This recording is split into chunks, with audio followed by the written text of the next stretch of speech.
أعوذ بالله من الشيطان الرجيم بسم الله الرحمن الرحيم رب اشرح لي صدري ويسر لي أمري واحلل عقدة من لساني يفقهوا قولي آمین یا رب العالمین۔ پچھلے سبق کا جہاں ہم نے اختتام کیا تھا اس میں ذکر تھا کہ جب کفار آپ کے دین کا، آپ کے نبی کا، قرآن کا مذاق اڑائیں تو ان محفلوں میں آپ جا کر مت بیٹھیں، اور اگر غلطی سے بیٹھ جائیں تو جو ہی آپ کو یاد آئے تو آپ وہاں سے اٹھ جائیں، ورنہ آپ کا شمار بھی انہی میں ہوگا۔ تو اس بارے میں حضرت مفتی محمد شفیع صاحب فرماتے ہیں کہ جب یہ آیت نازل ہوئی تو صحابہ اکرام نے عرض کیا، یا رسول اللہ، اگر ان کی مجلس میں جانے سے متعلق ممانعت رہی تو ہم مسجد حرام میں نماز اور طواف سے بھی محروم ہو جائیں گے، کیونکہ کفار تو ہمیشہ وہیں بیٹھے رہتے ہیں، اور یہ ذہن میں رہے کہ یہ واقعہ ہجرت اور فتح مکہ سے پہلے کا ہے، تو ان کا تو مشغلہ ہی ہمارے دین میں عیب نکالنا، اس کا مذاق اڑانا ہے، تو پھر اس پر کیا کیا جائے؟ تو اس پر یہ دوسری آیت نازل ہوئی۔ اللہ پاک فرماتے ہیں، وَمَا عَلَى الَّذِينَ، اور نہیں ہے ان لوگوں پر یتقون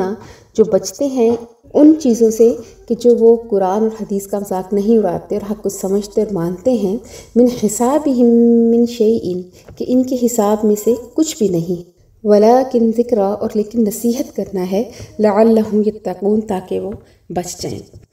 یعنی جو لوگ احتیاط رکھنے والے ہیں وہ اگر مسجد حرام میں جائیں تو ان برے لوگوں کے برے اعمال کی ان پر کوئی ذمہ داری نہیں، ہاں اتنی بات ان کے ذمہ ہے کہ حق بات ان کو پہنچا دیں تاکہ وہ ان سے نصیحت حاصل کر کے شاید رستے پر آ جائیں۔ تو یہاں پر یتقون سے مراد اہل ایمان ہیں اور دوسرے یتقون سے مراد کافر ہیں۔ وَذَرِ الَّذِينَ اتَّخَذُوا،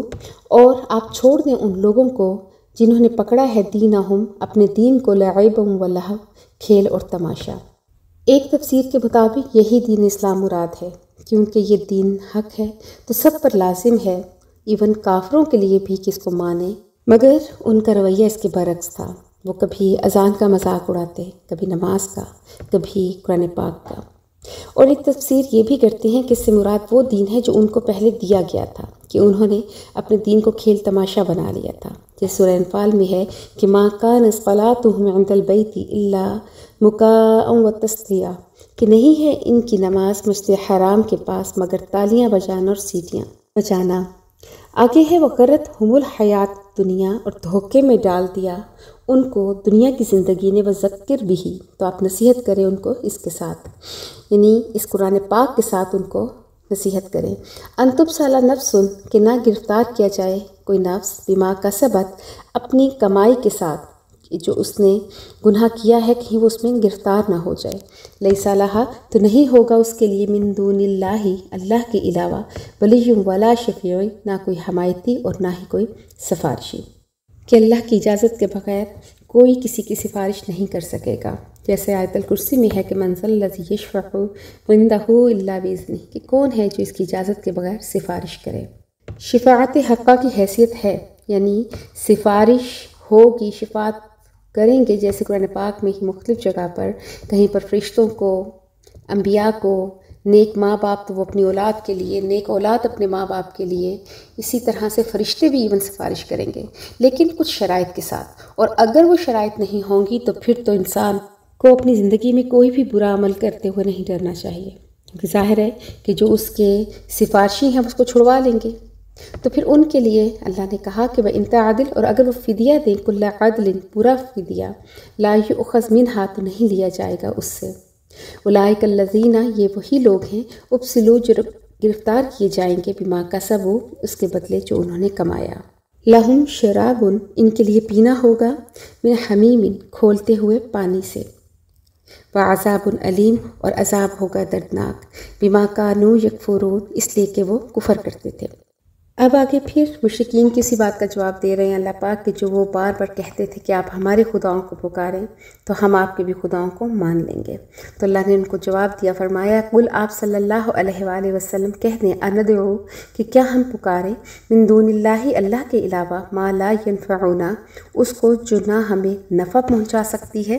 ولا یضرنا، اور نہ ہی کوئی نقصان دے سکتی ہے، فنرد، اور ہم لوٹا دیے جائیں گے، علی اعقابنا، اپنی ایڑیوں کے بل، بعد اذ ہدانا اللہ، اس کے بعد کہ جو اللہ نے ہمیں ہدایت دی۔ مولانا محمد سرفراز خان صفدر رحمۃ اللہ فرماتے ہیں کہ یہاں پر بظاہر ایک سوال پیدا ہوتا ہے کہ نبی پاک تو نبوت سے پہلے بھی موحد تھے، کیونکہ ہر نبی پیدائشی طور پر موحد ہوتا ہے اور معصوم بھی ہوتا ہے، تو لوٹا دیے جائیں سے بظاہر تو یہ معلوم ہوتا ہے کہ جس طرح پہلے کافر تھے اسی طرح ہو جائیں گے، اور پھر اس کے بعد اللہ نے ان کو ہدایت دی۔ جبکہ کچھ مفسرین اس کا جواب یہ دیتے ہیں کہ نردو کا مطلب ہے ایک دوسرے پر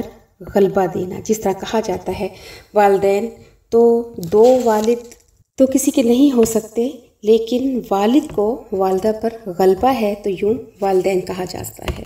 اسی طرح سے شمسین، اب شمسین میں بھی دو سورج تو نہیں ہیں بلکہ سورج کو چاند پر غلبہ دیا گیا ہے، مراد سورج اور چاند۔ یا کہا جاتا ہے کمرین، تو کمرین میں بھی دو چاند تو نہیں ہوتے، لیکن یہاں پر چاند کو سورج پر غلبہ دیا گیا ہے۔ تو آپ نے کبھی شرک نہیں کیا، مگر اکثر ساتھی تو زمانہ جہالیت میں شرک میں مبتلا رہے ہیں، تو یہاں پر ان کو غلبہ دیتے ہوئے کہا ہے کہ ہم پلٹا دیے جائیں الٹے پاؤں، تو پھر اس کے بعد اللہ نے ہمیں ہدایت دی۔ دوسرا جواب یہ دیا جاتا ہے کہ کافروں کے خیال کے مطابق، کیونکہ جب آپ صلی اللہ علیہ وآلہ وسلم نے تبلیغ شروع نہیں کی تھی تو کافر یہ سمجھتے تھے کہ آپ بھی انہی کے دین کو ماننے والے ہیں، تو جس دن آپ نے اپنی نبوت کا اعلان کیا، تبلیغ شروع کی، تو کافروں نے یہ سمجھا کہ آج سے یہ ہم سے علیحدہ ہو گئے، تو یہ جواب ان کے خیال کے مطابق دیا گیا ہے کہ حقیقت میں ایسی کوئی بات نہیں کہ تمہارا خیال ہے کہ میں پہلے تمہارے جیسا تھا، ایسا نہیں ہے کہ ہم پلٹا دیے جائیں الٹے پاؤں بعد اس کے کہ اللہ نے ہمیں ہدایت دی۔ کلذی، اس شخص کی طرح، استحوذہ الشیطان، جس کو گمراہ کر دیا ہو شیطانوں نے، فی الارض، اور زمین میں، حیران، وہ حیران ہے، لہو اصحاب، اور اس کے ساتھی ہیں، یدعونہ، جو بلاتے ہیں اس کو، الی الہدی ائتنا، ہدایت کی طرف کہ ہماری طرف پلٹ آؤ۔ قل، آپ صلی اللہ علیہ وآلہ وسلم کہہ دیں، ان ہدی اللہ، بے شک اللہ کی ہدایت ہی، هو الہدی، وہی ہدایت ہے، وامرنا، اور ہمیں حکم دیا گیا ہے، لنسلم، کہ ہم جھک جائیں، لرب العالمین، تمام جہانوں کے رب کے سامنے، وان اقیموا الصلاۃ، اور یہ کہ قائم کریں نماز، واتقوہ، اور اسی سے ڈریں، وہو الذی، اور وہی ہے، الیہ تحشرون، اور اسی کی طرف تم اکٹھے کیے جاؤ گے، وہو الذی، اور وہی ہے، خلق السماوات والارض، کہ جس نے پیدا کیا آسمانوں کو اور زمین کو، بالحق، حق کے ساتھ، یعنی بامقصد، ویوم یقول، کہ جس دن اللہ فرمائیں گے کن، ہو جا، فیکون، اور پس ہو جائے گا، قولہ الحق، اور اس کی بات سچ ہے، کہ اس کا کہہ دینا کن ہی بس کافی ہے، یہاں پر اس کو کسی بھی طاقت کی، کسی بھی انرجی کی ضرورت نہیں ہے، صرف اللہ کا کن فرمانا ہے اور جو وہ چاہے گا ہو جائے گا۔ وَلَهُ الْمُلْكُ، اور اسی کے لیے ہے بادشاہی، یوم ينفخ، کہ جس دن پھونکا جائے گا، فی الصور، سور میں، عالم الغیب، اور وہ جانتا ہے غیب کو، والشہادہ، اور حاضر چیزوں کو بھی، وَهُوَ الحکیم الخبیر، اور وہی ہے حکمت والا اور باخبر۔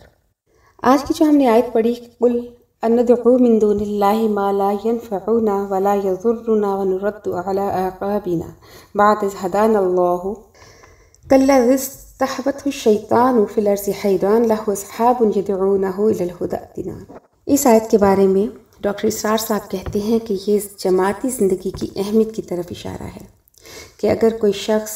اپنے سیدھے راہ سے بھٹک جائے اور اس کے اگر دوست مخلص اور نیک ہوں تو وہ اس کو سیدھی راہ کی طرف بلاتے ہیں، اس کو غلط اور صحیح کا بتاتے ہیں تاکہ وہ کسی طرح سے سیدھے راستے پر آ جائے۔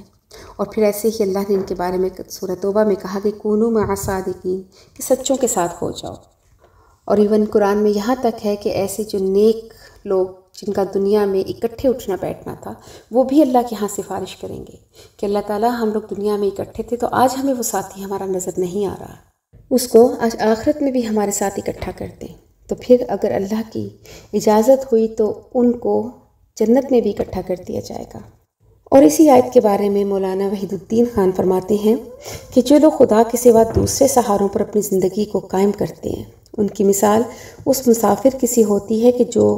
صحرا میں بھٹک رہا ہو اور صحرا میں بھٹکنے والا انسان فوراً جان لیتا ہے کہ اس نے اپنا راستہ کھو دیا ہے۔ راستہ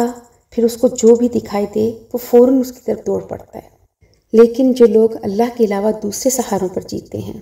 ان سے امید لگا کے رکھتے ہیں، ان کو تو اپنے بے راہ ہونے کی بھی خبر نہیں ہوتی۔ ان کے آس پاس ان کو پکارنے والے پکارتے ہیں کہ اصل راستہ یہ ہے، ادھر آ جاؤ، مگر وہ اس قسم کی آوازوں پر دھیان نہیں دیتے۔ اس فرق کی وجہ یہ ہے کہ پہلے معاملے میں آدمی کی عقل کھلی ہوتی ہے، صحیح راستے کو دیکھنے میں اس کے لیے کوئی رکاوٹ نہیں ہوتی، جبکہ دوسری صورت میں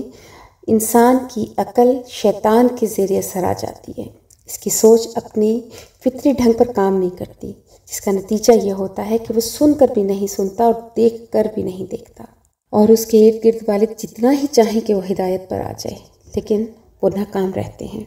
قرآن پاک اور اس کائنات کی ہر چیز چیخ چیخ کر یہ بتا رہی ہے کہ اس کائنات میں اللہ کے علاوہ نہ تو کوئی کسی کو